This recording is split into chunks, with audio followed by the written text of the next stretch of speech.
Hello everyone and welcome back to the channel. Today we're diving into one of the most incredible stories ever told, a tale of a man, a mission, and a very, very big fish. This is the story of Jonah. It all started on a beautiful, sunny day. Jonah was just minding his own business when he heard a voice, as clear as a bell, call his name. It was God. "Jonah," the voice said, "I need you to go to the great city of Nineveh. The people there have gone astray, and I want you to warn them to change their ways. Go now, before it's too late." Now, you'd think getting a direct mission from God would be a no-brainer, right? Well, not for Jonah. He got scared. You see, Nineveh had a reputation for being a tough, wicked place, and Jonah wanted absolutely nothing to do with it. He looked at the signpost. One arrow pointed to Nineveh, the other to a city called Tarsus. Without a second thought, he packed his bags and started walking in the exact opposite direction. He thought he could outrun his destiny, but as he was about to find out, that's not quite how it works. Jonah found a ship heading to Tarsus, paid his fare, and hopped aboard, thinking he'd made a clean getaway. He probably went below deck, found a comfy spot, and thought, "Phew, dodged that bullet." But you can't ghost God. Just as the ship set sail, the beautiful sunny day vanished. The sky turned a terrifying dark grey, and a massive storm rolled in out of nowhere. The ship was tossed around by giant waves, swaying back and forth like a toy in a bathtub. The sailors, seasoned experts of the sea, were completely freaking out. They were shouting, throwing cargo overboard to lighten the load, and praying desperately to their own gods. It was pure chaos, and everyone was terrified they were about to sink to the bottom of the ocean. The wind howled, the rain lashed down, and the waves crashed over the deck. This wasn't just a bad storm. It was a supernaturally bad storm, and it had one person's name written all over it. Meanwhile, where was Jonah?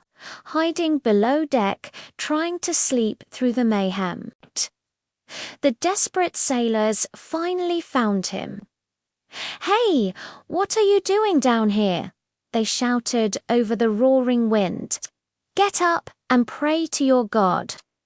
Maybe he can do something to save us from this nightmare."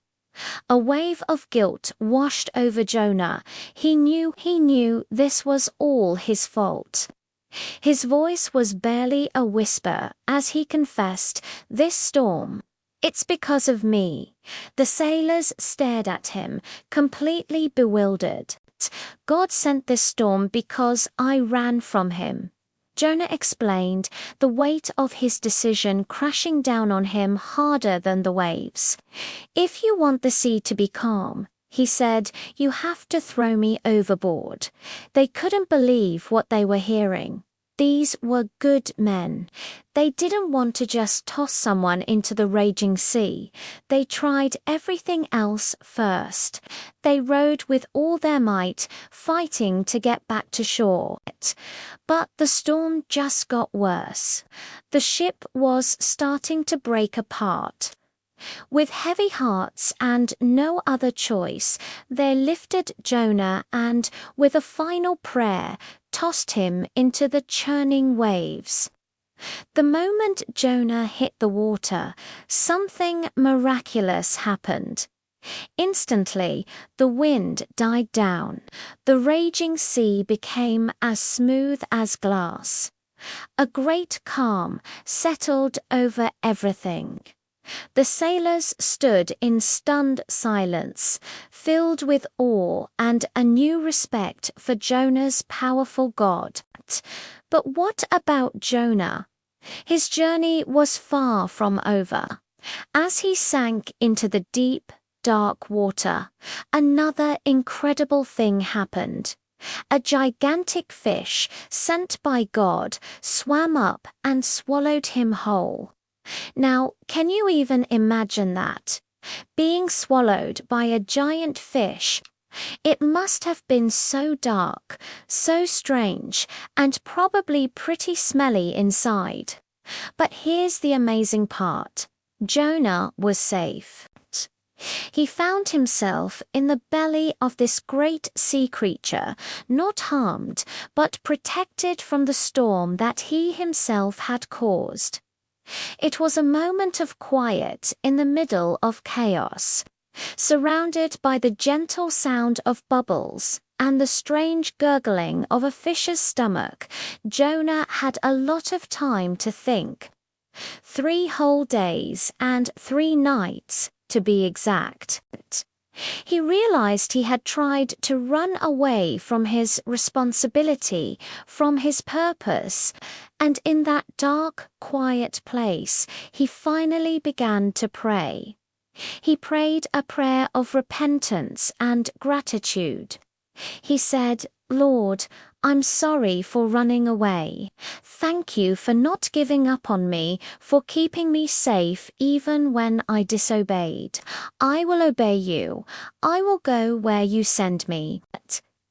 It's such a powerful reminder that even when we make huge mistakes, it's never too late to turn things around and ask for a second chance. And what a second chance it was. After 3 days and nights, the giant fish swam right up to the shore, and with a mighty heave-whoosh, it spit Jonah out onto dry land. He was a bit soggy, a bit smelly, but he was alive and back on solid ground. Jonah took a deep, fresh breath of air. He looked around, got his bearings, and what do you know? He was right near Nineveh, the very city God wanted him to go to in the first place. It seems even a detour through a fish's stomach couldn't stop God's plan. This time, Jonah didn't hesitate. He was a changed man. He traveled to the great city of Nineveh, which was so massive it took 3 days to walk across. He walked into the city square, took a deep breath, and began to shout the message God had given him. "People of Nineveh," he cried out, his voice echoing through the bustling streets, "in 40 days your city will be destroyed if you do not turn from your wicked ways." He repeated this warning over and over, his voice filled with urgency and conviction. And you know what's just as miraculous as the giant fish? The people of Nineveh listened. Everyone, from the poorest citizen to the richest merchant, stopped what they were doing. They heard the sincerity in Jonah's message, and it struck their hearts. The news reached the king of Nineveh himself. In an act of incredible humility, the king came down from his throne, took off his royal robes, and put on simple, rough sackcloth. He sat in ashes as a sign of repentance. Then he issued a decree for the entire city.